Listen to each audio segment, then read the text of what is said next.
Today's message is on Exodus chapter 7, and it's the first few verses of that chapter.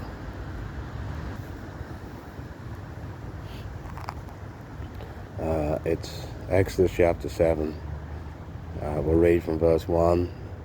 At the end of chapter 6, God reiterates to Moses, "I am the Lord. Speak to Pharaoh, king of Egypt."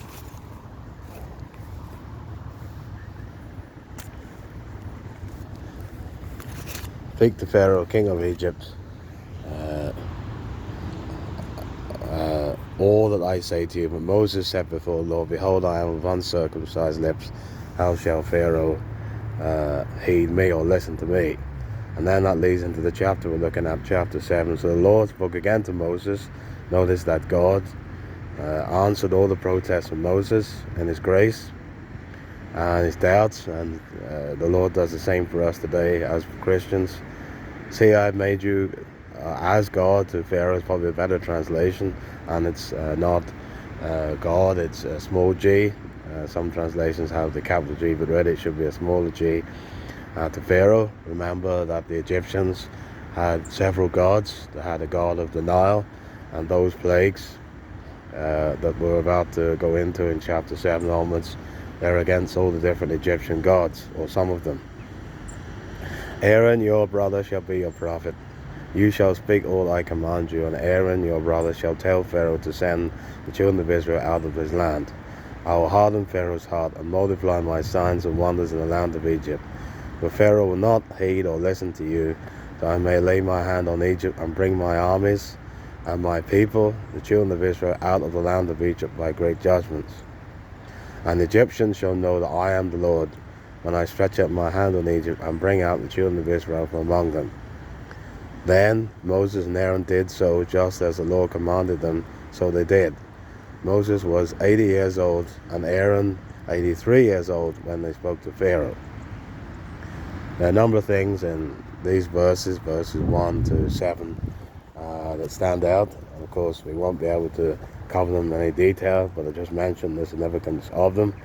First of all, God reassures Moses several times, and the significance of Moses and Aaron.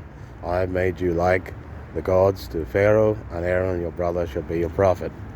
Of course, as I said, the Egyptians worshipped several gods, but really Moses was to be like God in the sense that it was his authority and his representation of the people of God before Pharaoh, and we see this with the plagues, that was going to be significant.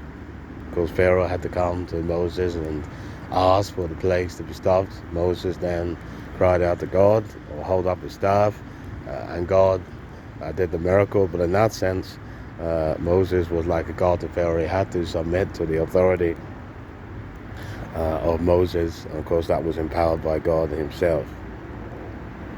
Then of course we see again God reiterates his promises, and really the point of this passage is to remind us that God's promises don't change despite the difficulties that we face.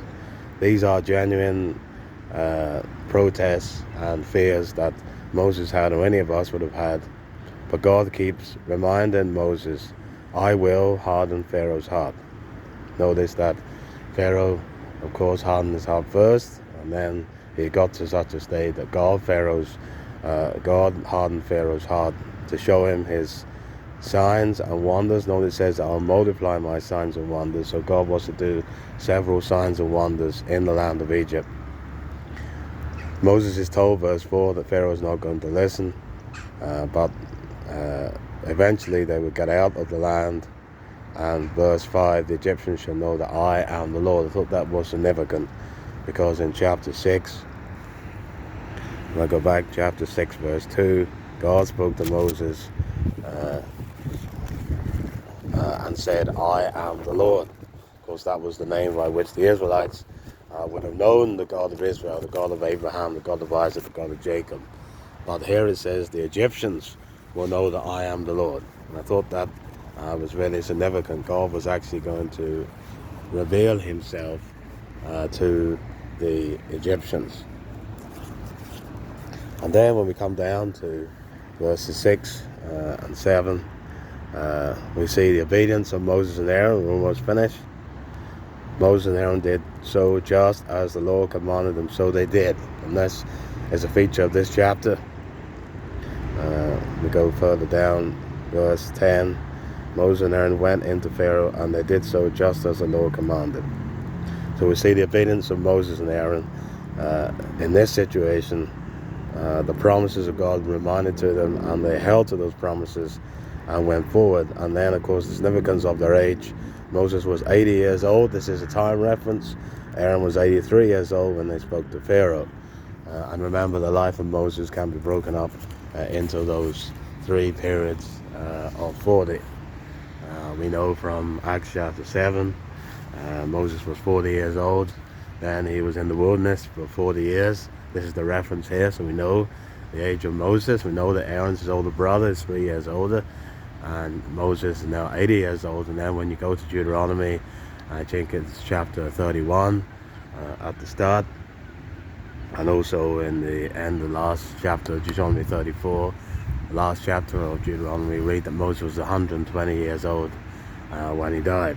And of course, the life of Moses can be broken up into those three periods of time.